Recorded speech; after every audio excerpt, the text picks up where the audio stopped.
Shout out po sa inyo lahat sa mga kaibigan natin dyan. Yan. Sa ating subscriber na 274 subscriber. Yan.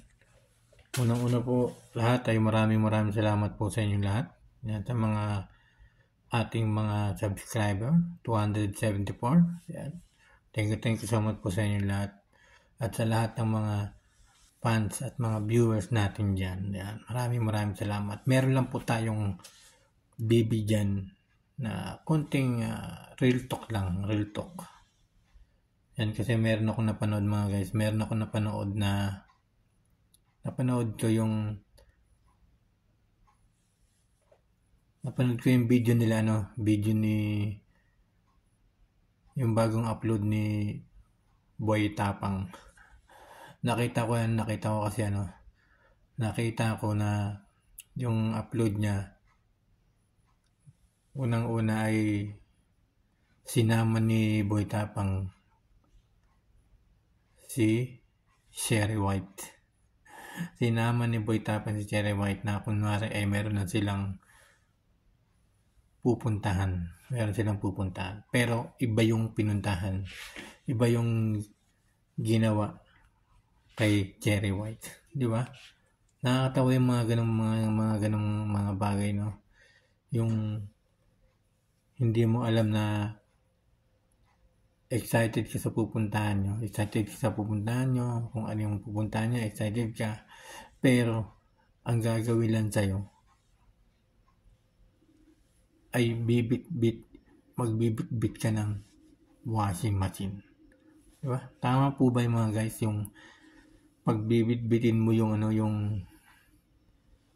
isang magandang katulad ni Cherry White, di ba?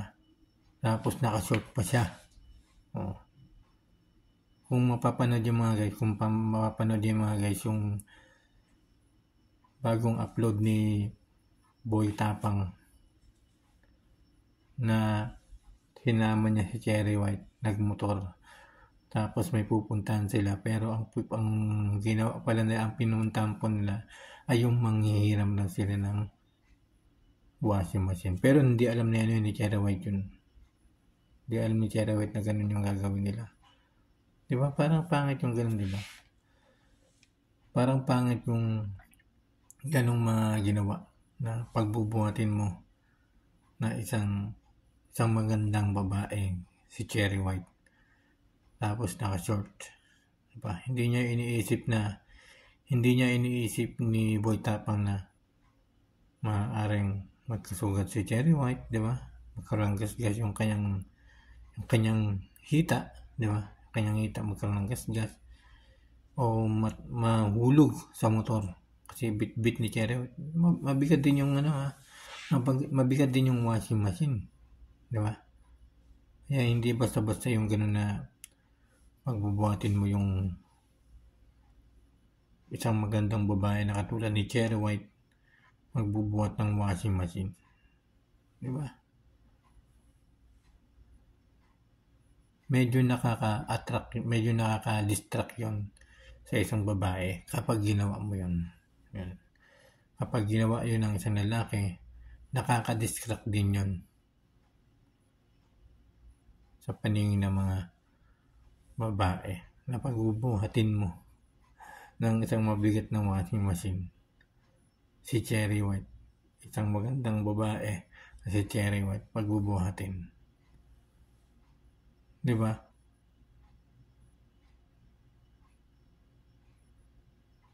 Hindi maganda tingnan yung gano'n na kay Pacboy nga. Hindi ko nakikita ang pinagbubuhat ni Pacboy yan. Hindi ko nakikita ang pinagbubuhat ni Pacboy ng mga mabibigat yan.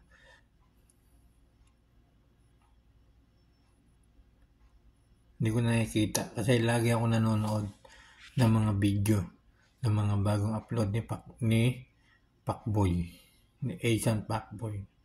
Pero hindi ko nakikitang pinagbubuhat yan ng ganyan si Cherry White.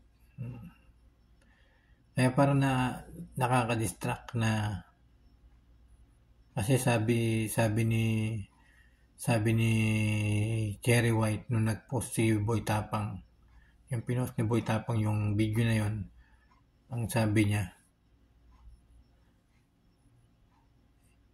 hindi pa daw alam ni Boy Tapang yung laman ng, hindi pa kabisado ni Boy Tapang yung ang isipan niya, no, ang laman ng utak ni Cherry White. Kaya naano rin ako doon kasi parang nagkakaroon ng parang nagkakaroon na baka hindi natin alam, baka sa mga ganung mga ginagawa ni Boy Tapang ay siyempre mawawala yung pagmamahal ng isang babae sa isang lalaki. Kasi talagang mahal natin yung isang babae, ay dapat ay hindi natin hahayaan na gano'n na nagbubuhat tapos marami pa nakakita. Di ba? Kaya para sa akin,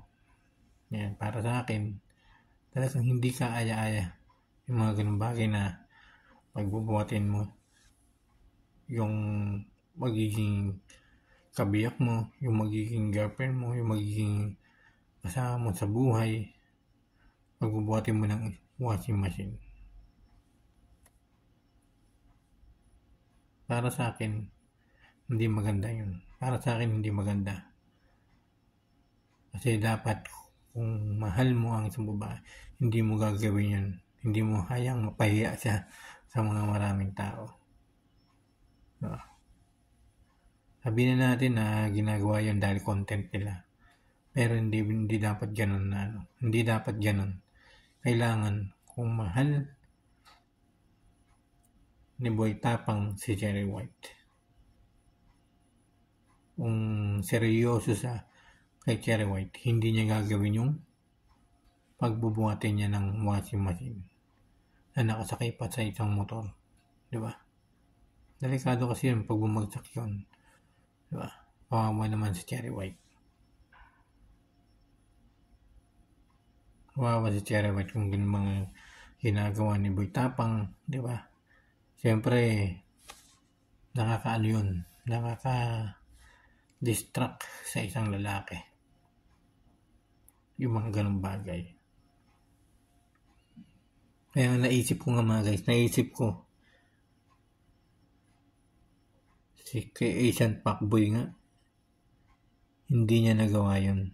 Hindi nagawa ni Asian Fuckboy na pahirapan si Cherry White.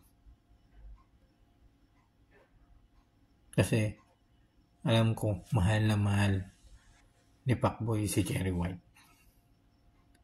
Nakita ko nga kanina napanood ko yung reels ni Fuckboy, ni isang Fuckboy. Napanood ko yung reels. Ayun nga, in-upload niya sa reels. Tapos nakalagay, yan ba yung taong mamahalin mo? Yan ba yung taong mamahalin mo? Parang ganun na rin, diba? Kaya parang ginawang alila, ginawang kargador si Cherry White. Diba? Nakakano yung mga kaibigan. Maraming salamat po. Ginawa ko po itong video na to ay para lang isang real talk yan para kay Cherry White, kasi hindi ko nagustuhan yung ginawa ni Boy Tapang, yung pinabitbit niya ng washing machine si Cherry White na nakamotor silang dalawa. Parang hindi ko yung nagustuhan. Ewan ko lang sa inyo mga guys kung ano yung masasabi nyo sa ginawang video ni Boy Tapang. Diba? Kung ano yung masasabi nyo, comment lang po kayo rito sa baba mga guys. At re-reply po natin yung mga guys.